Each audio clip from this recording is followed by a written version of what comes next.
Hey guys, welcome back to my channel. It's me PG. So இன்றைக்கி என்ன video அப்படின்னு பார்த்தீங்கன்னா, அந்த வண்டியோடு நிற்கும் போது தெரியுது வண்டியை சேலுக்கு திரும்பி போடுறீங்களா இல்லை ஃபஸ்ட்லேருந்து இது வண்டியை மாற்றுறீங்களா அப்படின்றது நினச்சிடாதீங்க. ஸோ இன்றைக்கி என்ன வீடியோ அப்படின்னு பார்த்தீங்கன்னா, தமிழில் ஆல்ரெடி நீங்கள் பார்த்த மாதிரி ஒரு யூசர் ரிவ்யூ மாதிரி ஒரு 1 month ஆயிடுச்சு. சில வண்டி நான் ஒரு தடவை ஃபஸ்ட் சர்வீஸ் கொடுத்து எடுத்துட்டேன். Yamaha Ray இந்த மாடல் எடுத்தாலோ இல்லை இதே பிராண்ட் எடுத்தாலோ ஸோ உங்களுக்கு ஏதாவது ஒரு வகையில் இது யூஸ்ஃபுல்லாக இருக்கும் அப்படின்றதுக்காக ஒரு 1 month யூசர் ரிவ்யூன்னு சொல்லிட்டு இந்த vlog நான் போடுறேன்.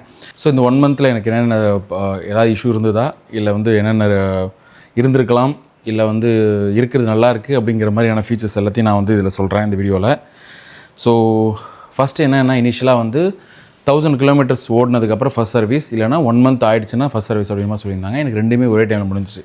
900 something வந்துச்சு, 960 அந்த ரேஞ்ச் போயிடுச்சு. அதனால் கரெக்டாக 1 month முடிஞ்சதுனால நான் ஃபஸ்ட் சர்வீஸ் விட்டுட்டேன். அண்ட் இன்னொரு விஷயம் என்னென்னா, சர்வீஸ் காஸ்ட் முன்னாடிலாம் எப்படின்னா ஃப்ரீ சர்வீஸ் காஸ்ட் இருக்கும் இல்லையா, எல்லாமே அவங்களே பண்ணிடுவாங்க. இப்போன்றது நான் சொல்கிறது, இப்போ சில வருஷங்களாகவே எல்லாருமே என்ன பண்ணிட்டாங்கன்னா, இந்த ஆயில் சேஞ்ச் பண்ணுறது அது இது மற்ற விஷயங்கள் எல்லாமே நம்மக்கிட்ட சார்ஜ் பண்ண ஆரம்பிச்சிட்டாங்க. அந்த வகையில் இதுக்கு ஸோ ஆயில் சேஞ்ச் பண்ணுறது, இந்த ஆயில் மாற்றினது, அந்த மாதிரி விஷயங்களுக்கு ஒரு 600 rupees நம்மக்கிட்ட வாங்கினாங்க. மற்றபடி வேறு எதுவும் இல்லை, ஃப்ரீ ஆஃப் காஸ்ட்டில் நமக்கு சர்வீஸ் பண்ணி கொடுத்துட்டாங்க. வண்டி எனக்கு ஃபஸ்ட்டு இதுவாக ரொம்ப பிடிச்சது ஒரு ப்ரோஸ்ன்னு பார்த்தா எனக்கு ரைடிங் பொசிஷன் ரொம்ப பிடிச்சிருக்கு.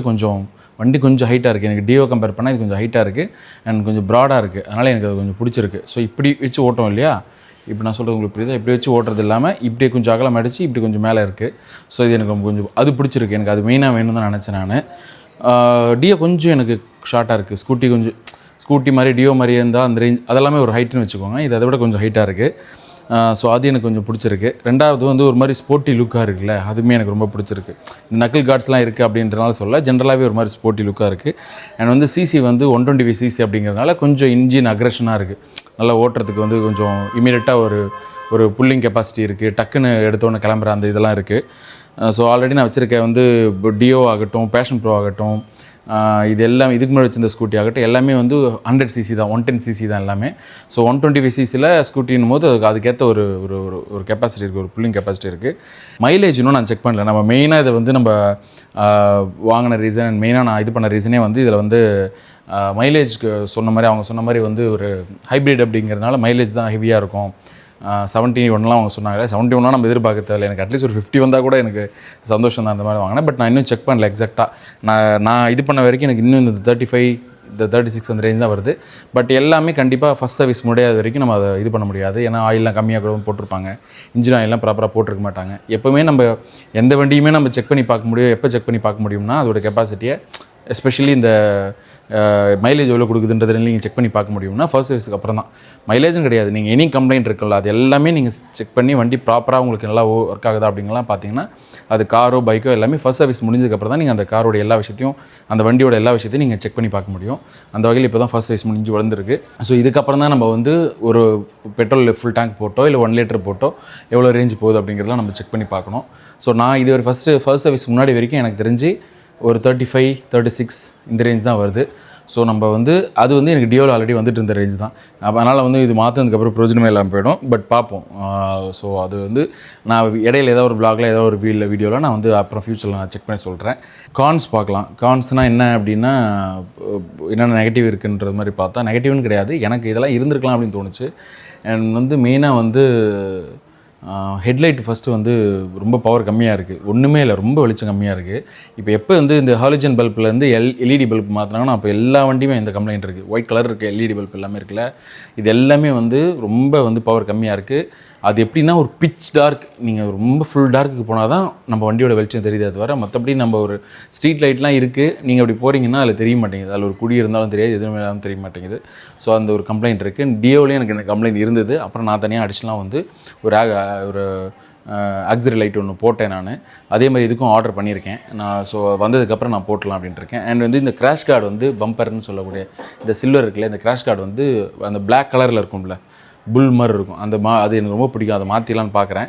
இவங்க என்ன சொன்னாங்கன்னா, அந்த கம்ப்ளைண்ட் இதை விட அது கொஞ்சம் வெயிட் ஜாஸ்தியாக இருக்கிறதுனால இந்த பம்பருக்கு அது ஓவர்லோட் ஆகுது அப்படி மாதிரி சொன்னாங்க. இருந்தாலும் எனக்கு ரொம்ப ஆசையாக இருக்குது. அதை பார்த்துட்டு தான் இந்த வண்டியே எனக்கு ரொம்ப பிடிச்சது. அதனால் இந்த பம்பர் மாற்றிடலான்னு பார்க்குறேன். அட்லீஸ்ட் கொஞ்சம் நாளைக்காவது அப்படி வச்சு ஓட்டுவோம் அப்படிங்கிறதுன்னு. அண்ட் வேறு என்ன அப்படின்னா, இன்ஸ்ட்ருமெண்ட் கிளஸ்டரில் பெரிய டீட்டெயில்ஸ்லாம் ஒன்றும் இல்லை. நார்மலாக உங்களுக்கு எதில் எல்லாத்துலேயும் இருக்கிற மாதிரி மைலேஜ் அண்ட் ஒரே ஒரு பட்டன் கொடுத்துருக்காங்க. ஸோ அதில் ரீசெட் பண்ணுறது, டைம் செக் பண்ணிக்கிறது, மோடு மாற்றிக்கிறது எல்லாமே நீங்கள் பண்ணிக்கலாம். அண்ட் ஆஸ் இட் இஸ் வேறு எதுவுமே கிடையாது. அந்த அடிஷ்னலாக ஒரு ஆன் ஆஃப் சுவிட்ச் எதுக்கு கொடுத்துருக்காங்கன்னா, இந்த இதில் வந்து நீங்கள் ஹைட்லிங்கில் இருந்து நான் 10 செகண்ட் அப்படியே வண்டி ஹைட்லிங்லேயே இருந்ததுன்னா ஆஃப் ஆகிடும் ஆட்டோமேட்டிக்காக. அதை வேணால் ஆஃப் பண்ணி ஆன் பண்ணிக்கலாம். ஆட்டோ ஆஃப் இருக்குல்ல, அதை வந்து நீங்கள் ஆஃப் பண்ணி ஆன் பண்ணிக்கலாம்னு ஒரு சுவிட்ச் கொடுத்துருக்காங்க. அது எனக்கு தெரிஞ்சு பெருசாக அந்த சுவிட்சே தேவையில்லை. அதுக்கு பதில் அவங்க வந்து அந்த புஷ் பட்டன் ஸ்டார்ட் இருக்குல்ல, அதுலேயே அதை அடிஷ்னலாக அட்டாச் பண்ணியிருந்துருக்கலாம். மிரர் வந்து எனக்கு வந்து பத்தவே இல்லை, ரொம்ப சின்ன மிரராக இருக்குது. டியோவை கம்பேர் பண்ணாலும் இது மிரர் எனக்கு ரொம்ப சின்னதாக இருக்குது. அதுவும் இல்லாமல் எங்கே முடியுதுன்னா, இந்த கம்பியோட சைடு வந்து எனக்கு இந்த ஷோல்டரில் இங்கே முடியுது. அதனால் என் ஷோல்டர் கொஞ்சம் தெரியுது, சைடில் கொஞ்சம் தான் தெரியுது. அதை இப்படி திருப்பிலாம் வைக்க முடியல. எனக்கு என் வண்டி என்னோடய ஷோல்டர்லேருந்து சைடில் தெரியணும். பட் எனக்கு இப்படி திருப்பி அந்த பக்கம் அங்கே இருக்கிறது எனக்கு தெரியக்கூடாது. எனக்கு பின்னாடி இருக்கிறது தெரியணும் அப்படின்னா அந்த கம்பியோட அளவும் சின்னதாக இருக்குது, மிரரும் ரொம்ப சின்னதாக இருக்குது. ஸோ அது வந்து கொஞ்சம் அவங்க இது பண்ணியிருந்துருக்கலாம், கொஞ்சம் தள்ளி வச்சுருந்துருக்கலாம், இல்லை மிரரோட லென்த்து கொஞ்சம் பெருசாக வச்சுருந்துருக்கலாம், இல்லை கம்பியாவது கொஞ்சம் லென்த்தாக வச்சுருக்கலாம். அண்ட் வந்து வண்டி வந்து டியோவை கம்பேர் பண்ணால் வந்து ஹோண்டாவை கம்பேர் பண்ணால் யமஹா வந்து அந்த இன்ஜின் சவுண்ட் இருக்குன்ற அந்த ஒரு நாய்ஸ் இருக்குல்ல, அந்த இன்ஜினோட சவுண்ட் இருக்குல்ல, அது வந்து எனக்கு கொஞ்சம் அதை விட இதில் அதிகமாக தெரியுது. ஆனால் இது யமஹாவோட சவுண்ட் தான் அப்படின்ற மாதிரி அவங்க சொன்னாங்க. பட் எனக்கு வந்து அது கொஞ்சம் இதுவாக தெரிஞ்சுது. இப்போ நம்ம ஸ்டார்ட் அப் மோட்டர் இருக்குல்ல, வண்டி பட்டன் ஸ்டார்ட் பண்ணோன்னே ஆகிற அந்த சவுண்ட் இருக்குல்ல, அது வந்து குயிக்காக அது எந்த ஒரு இதுவுமே தெரியாமல் சவுண்ட் ஆகிடுது. டியோலலாம் பார்த்திங்கன்னா ஒரு மோட்டர் ஒன்று ஓடும், அது ஓடி தான் வண்டியை ஸ்டார்ட் பண்ணி விடும். அதனால் அது தெரியும், கரக்கன்னு போயிட்டு தான் ஸ்டார்ட் ஆகும். ஆனால் இதில் வந்து சைலண்ட்டாக ஸ்டார்ட் ஆகிடுது. அந்த மாதிரி விதத்தில் ஓகே. பட் இன்ஜினோட சவுண்டு வந்து அதை விட இதை கம்பேர் பண்ணால், நீங்கள் சும்மா ஒரு ஃபார் எக்ஸாம்பிள் ஒரு 40ல் போகிறீங்கன்னா அது கிட்டத்தட்ட ஒரு 80ல் போகிற மாதிரி இருக்குது. அது எனக்கு தான் புதுசாக இருக்கா என்றது தெரில. ஸோ ஆனால் வந்து அது யமஹாவோட சவுண்ட் இது தான் அப்படின்ற மாதிரி சொன்னாங்க அவங்க. ரெண்டாவது ஒரு ஆப் ஒன்று கொடுத்துருக்காங்க, மொபைல் ஆப் ஒன்று. நீங்கள் டிக்கி ஓப்பன் பண்ணிங்கன்னா அதில் ஒரு QR கோட் இருக்கும். அதை நீங்கள் ஸ்கேன் பண்ணி அந்த யமஹா ஒய்ன்னு சொல்லிட்டு ஒரு ஆப் ஒன்று இருக்குது, அதை இன்ஸ்டால் பண்ணிக்கிட்டீங்க அப்படின்னா நீங்கள் ப்ளூடூத் கனெக்ட் பண்ணிக்கலாம், வண்டி எங்கே இருக்குன்றது செக் பண்ணலாம், வண்டியோட இதெல்லாமே செக் பண்ணலான்னு சொல்லிட்டு இருந்தாங்க.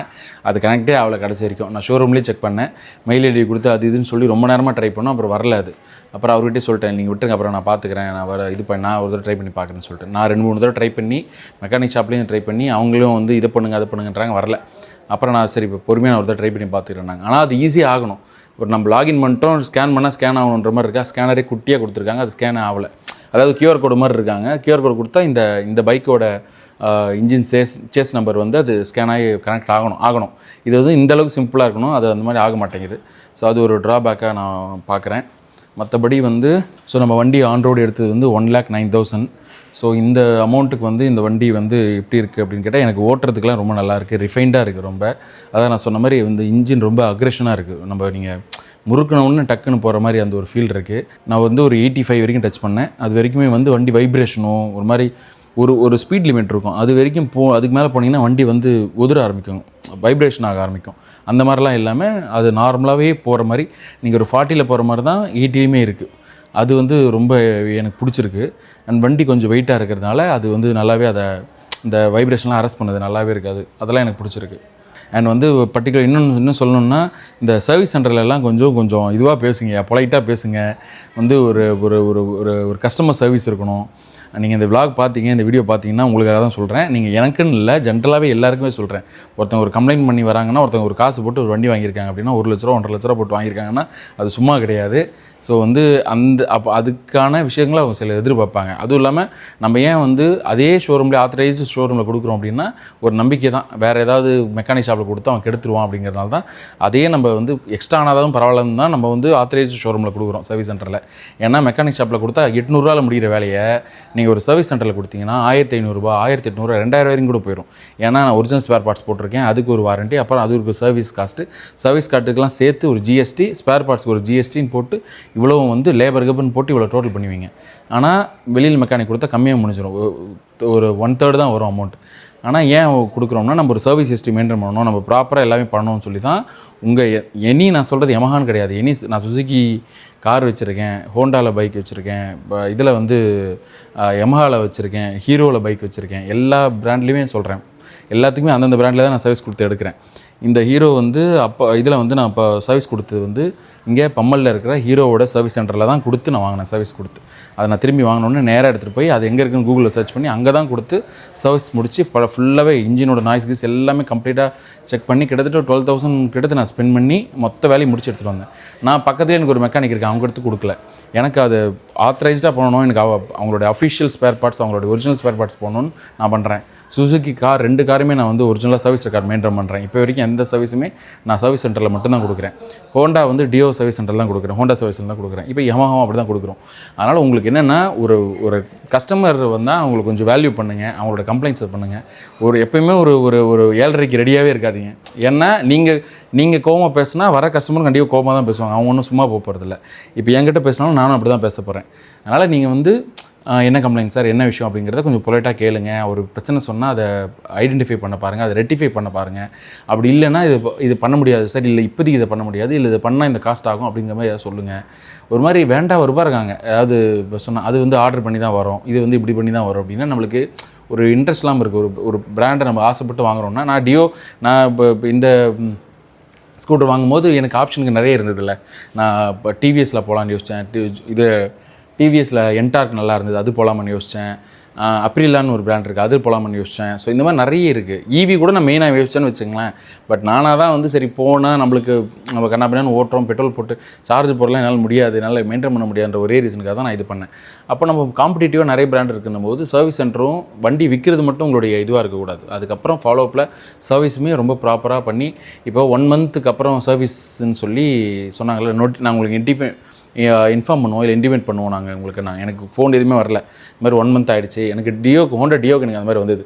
500 கிலோமீட்டருக்கு சர்வீஸ் ஹோண்டாவில், 500 கிலோமீட்டருக்கு சர்வீஸ், இல்லைனா 1 மந்த் சர்வீஸ்ன்றது. 500 கிலோமீட்டர் கரெக்டாக கால் பண்ணிட்டாங்க, சார் இந்த மாதிரி சர்வீஸ்க்கு கொண்டு வரீங்களான்னு. நான் எடுத்து கொடுத்து சர்வீஸ் பண்ணி எடுத்துகிட்டு வந்தேன். அதுக்கப்புறம் கரெக்டாக பார்த்தீங்கன்னா எவ்ரி ஒரு 3 மந்த்ஸ் 4 மந்த்ஸ்க்குலாம் எப்போல்லாம் அது வந்து அவங்களுக்கு இது இருக்குதுன்னு வச்சுக்கோங்களேன், அசைன்மெண்ட் இருக்குது, இவ்வளோ வண்டி புக்கிங் எடுக்கணுன்றனால அவங்க பண்ணுறாங்க. அட்லீஸ்ட் அதுக்காவது ஃபோன் பண்ணி சார் சர்வீஸ் எடுத்துக்கிறீங்களா, ஆஃபர் போயிட்டுருக்கு, இந்த மாதிரிலாம் இருக்குதுலாம் சொல்லுவாங்க. எம்மாலேருந்து அது மாதிரி எதுவுமே வரல. 1 மந்த் முடிஞ்சிருச்சு, இது மாதிரி சர்வீஸ்க்கு வரீங்களான்னு எதுவுமே கேட்கவே இல்லை. நானாக தான் வந்து ஃபோன் பண்ணி வண்டி எடுத்துகிட்டு வரேன்னு சொல்லி, இன்றைக்கி எடுத்துகிட்டு வராங்க, நிறைய வண்டி இருக்குது, நாளைக்கு எடுத்துகிட்டு வாங்க சொல்லி நான் அப்படி போய் கொடுத்துட்டு வந்தேன். ஸோ அந்த மாதிரி நீங்கள் ஒரு கஸ்டமர்கிட்ட ஒரு இதுவாக இருங்க.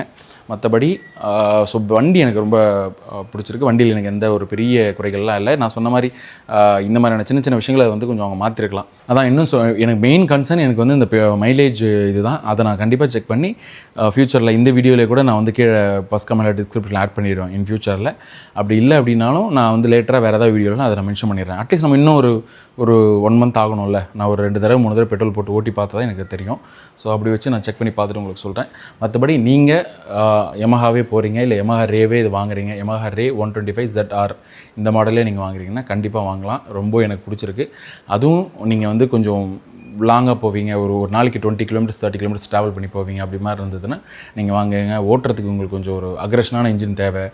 ரேஸ் ஓட்டுறதுக்கு அப்படிலாம் இல்லை, ஜென்ரலாக வந்து ஒரு மாதிரி ஒரு ஸ்போர்ட்டியான வண்டி ஓட்டுறது உங்களுக்கு பிடிக்கும் அப்படின்னா நீங்கள் கண்டிப்பாக செலக்ட் பண்ணலாம். என்னை பொறுத்த வரைக்கும் இது நல்ல ஒரு ஆப்ஷனாக தான் இருக்குது, நல்ல ஒரு சாய்ஸாக தான் இருக்குது. இந்த ப்ரைஸ் ரேஞ்சுக்கு இந்த வண்டி நல்லாவே இருக்குது. அண்ட் வந்து சொன்ன மாதிரி சில நிறை குறைகள்லாம் இருக்குது, அது நீங்கள் யோசிச்சுங்க. அண்ட் வந்து சர்வீஸ் சென்டரும் நீங்கள் விட போகிறீங்க அப்படின்னா அதெல்லாம் பார்த்து இது பண்ணுங்கள். அண்ட் வந்து என்னுடைய ஃப்ரெண்டு வந்து ஒரு ஈவி வாங்கியிருக்காங்க, ஒரு 1 வீக் ஆச்சு. ஸோ அந்த வண்டியை வந்து ஒரு ரிவ்யூ போடுறேன். ஈவி ஏன் வாங்கலை, ஈவி போயிருக்கலாமேன்னு சொல்லிட்டு நான் இந்த வண்டி வாங்கும்போது சில பேர் கேட்டிருந்தீங்க.